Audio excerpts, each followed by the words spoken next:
まず高級感のある感じになりましたね。このつないだだけで音がなんかローも出るんですね。ローも上がって広域のなんか綺麗な感じのブリリアントな感じっていうんですか、それが加わって、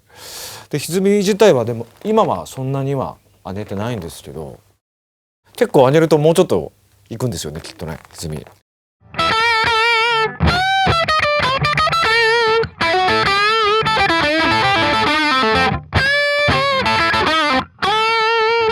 このブライトスイッチが結構肝なのかな。入れた方がハンバッティングのギターとかはいいかもしれないですね。さっきはちょっとアルペジオみたいなの弾いちゃったけど、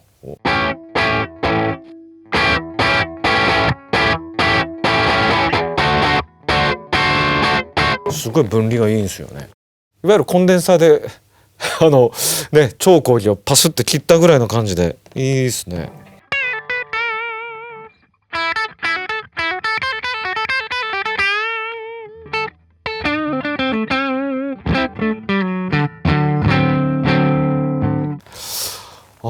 だからアンプ通してる感じですよね、感じが。このエフェクターはとても思いました。でこれはなんかアンプ感がすごいあるからちゃんと弾かないとちゃんとした音にならないんだけど、でもだからこそダイナミックスがそのまま弾いた感じが出て、すごい、今までのコンパクトエフェクターとちょっと一線を画する感じがこれはしましたね。はい。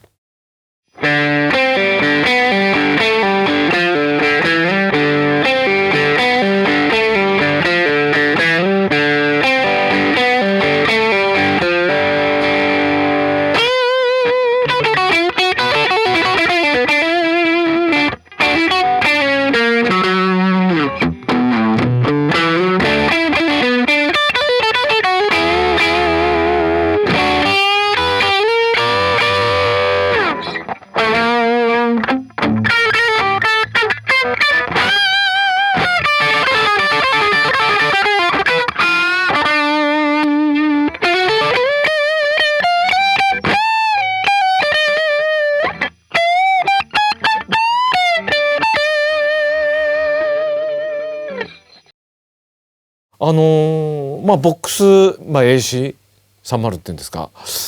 聞いたことあります僕も。これは多分いいやつにすごい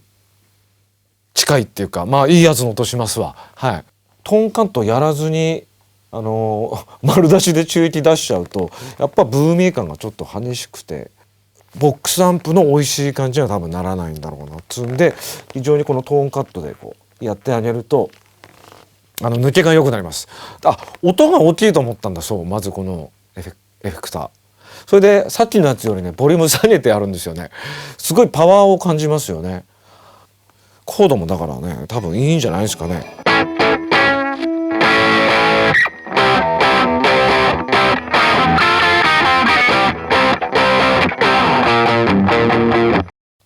マニア心をくすぐるエフェクターじゃない？この辺すごい連動してんだよ。トレブルとトーンカットとブライトスイッチが思った風にならないなっていう時はこう他のスイッチもこうね、特にブライトスイッチねやってあげると自分のイメージに近づけるんじゃないでしょうか。はい。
やっぱ自分が弾き慣れてる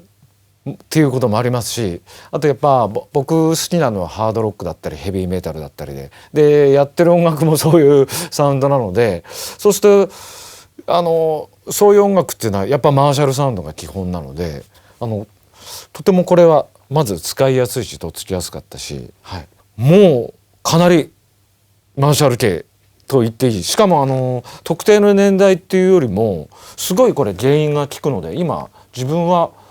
1時半ぐらいにしかしてないんですよ。それでもかなり歪みますよこれ。60年代あたりのコンボアンプのマーシャルからこうブラウンサンドに行き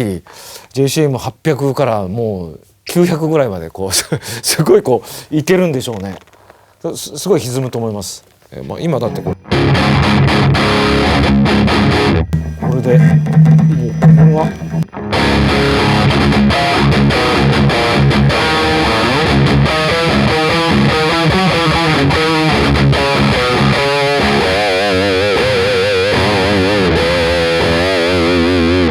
もうハーモニクスが出過ぎるぐらい出るよ。も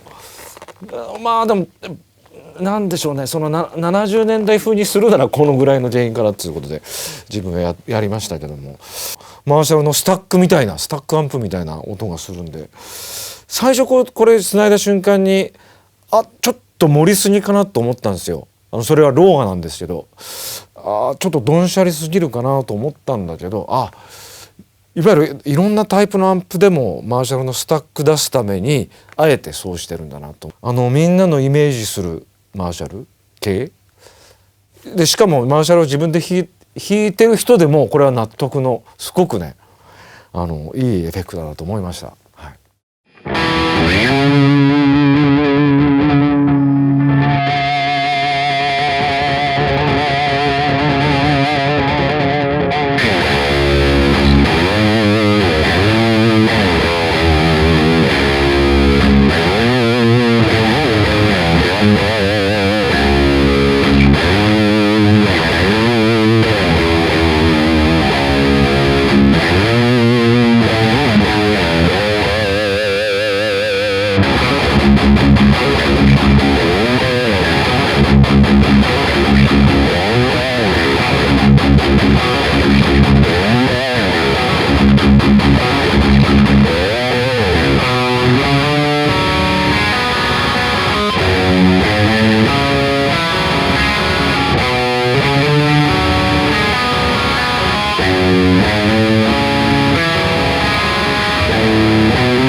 ハイゲインアンプを弾いてるって感じがありと、はい、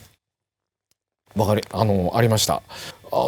すごいアンプライクです。やっぱアンプですね。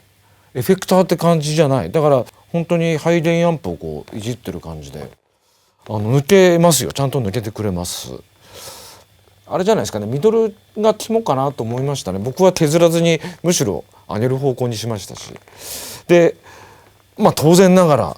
ハーモニクスがものすごい盛大に出るので弾いてて気持ちいいですよね。カッティングエッジっていう名の通りですよ。やっぱカッティングが特にいいですよ。メタルの刻みをやりたい人、もちろんコンパクトエフェクターでもいいんですけど、でもコンパクト使うと音抜けないし安っぽくなるかなって思ってる人はこれを使うといいんじゃないですかね。すごい本当に質のいいハイゲインアンプをつないでる感じがしました。リンク端子というのがあって、最初は何にリンクするのかなってちょっと分からなかったんですけども、お伺いしたところですね、このシリーズの例えば今これ2つになってますけど、これをつなげられるんですよ。でつないでどうするのかっていうと、切り替えられるわけです。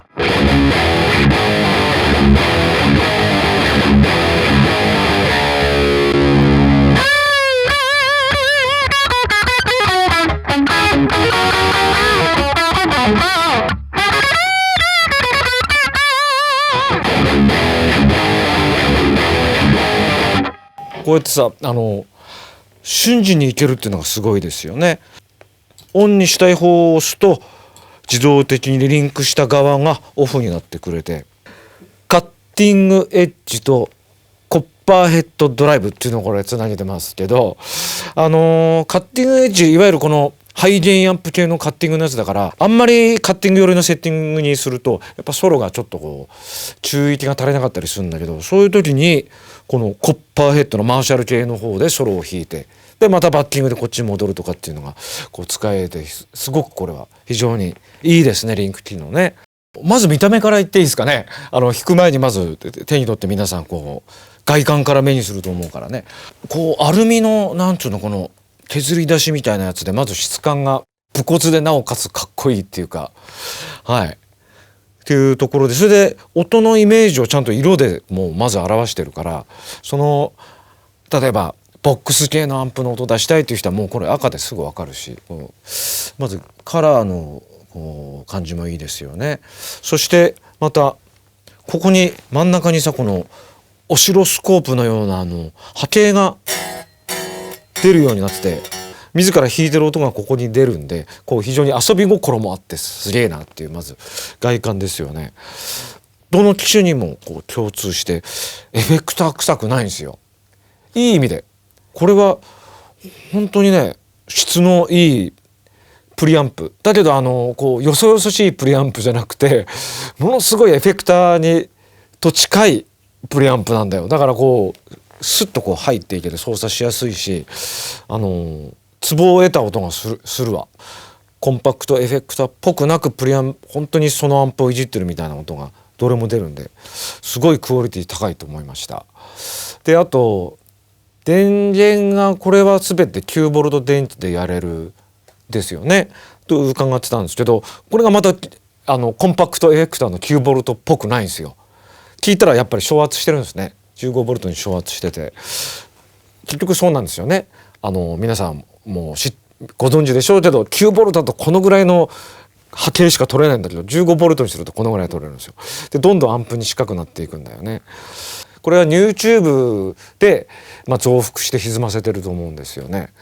真空管に近い動作をする、半導体のこう部品なんですよね。これがあっての多分このシリーズだなっていうのがね、弾いててとても思いました。普通のオペアンプ使ってクリッピング系の回路とかやるとこういう音には絶対なりませんので、YouTube あってのプリアンプ的な扱いができるすごい進化したエフェクターだなっていうのが僕の総論です。